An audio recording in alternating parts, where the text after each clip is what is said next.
नागपुरात एका बस चालकानं अनोखं धाडस दाखवलं असून सगळीकडे त्याचं कौतुक होत आहे। दरोडेखोरांकडून गोळीबार होत असतानाही चालकाने बस थांबवली नाही। हाताला गोळी लागलेली असताना रक्तबंबाळ अवस्थेत बस चालवत त्यानं थेट पोलीस स्टेशन गाठलं। तब्बल 30 किलोमीटरपर्यंत त्याने बस चालवली आणि बसमधील 35 प्रवाशांना वाचवलं।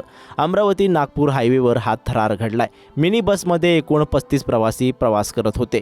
हे सर्व भाविक बुलढाण्याच्या शेगावमधून नागपूरला निघाले होते। खोमदेव खोपडे ही बस चालवत होते। या दरम्यान काही दरोडेखोर कारमधून बस लुटण्याच्या उद्देशानं पोहोचले होते। त्यांनी बसचा पाठलाग सुरू केला असता खोमदेव खोपडे यांनी धाडस दाखवलं। या दरम्यान दरोडेखोरांनी गोळीबार केला असता एक गोळी त्यांच्या हातात लागली होती, पण रक्तबंबाळ थकलेल्या अवस्थेत त्यांनी थेट पोलीस स्टेशन गाठलं।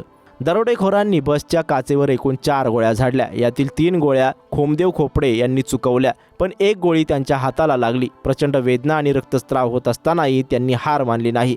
त्यांनी बसवरील आपलं नियंत्रण सुटणार नाही याची काळजी घेतली। गोळ्या आणि दरोडेखोरांना चकवा देत ते बस पळवत होते। अखेर सावडी गावाजवळ त्यांनी दरोडेखोरांना मागे टाकलं आणि अखेर तेवसा पोलीस ठाण्यात पोहोचले। पोलिसांनी खोमदेव खोपडे यांच्या धाडसाचं कौतुक केलंय। त्यांच्या धाडसामुळे सर्व भाविक सुरक्षित आहेत असं पोलीस अधिकाऱ्यांनी सांगितलंय।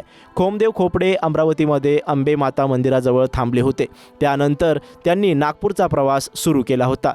नांदगाव पेठ टोलनाका ओलांडला असता त्यांना आपला पाठलाग केला जात असल्याचं जाणवलं। त्यांनी कारला ओव्हरटेक करण्यास दिलं असता गोळीबार सुरू झाला। अमरावती पोलिसांनी बसला सुरक्षित नांदगाव पेठ पोलीस ठाण्यात नेलं। तसंच खोमदेव खोपडे यांना प्राथमिक आरोग्य केंद्रात दाखल करण्यात आलं। हायवेवरील या दरोडेखोरांनी उत्तर प्रदेशचा रजिस्ट्रेशन नंबर असणारी कार नाशिकमधून चोरली होती। त्यांच्या विरोधात गुन्हा दाखल करण्यात आलाय। पोलीस या प्रकरणी तपास करत असून नागपूरच्या प्रवेशद्वारावरील सर्व सीसीटीव्ही तपासत आहेत। यामधून हायवेवरील हे दरोडेखोर शोधण्याचा प्रयत्न सुरू आहे। फुटेजमध्ये वाहन शहराच्या दिशेने जात असल्याचं दिसत आहे, परंतु नंतर गोंडखेरी टोल नाक्यावरून कामठी कनन मार्गाने जबलपूर महामार्गाकडे जात होते।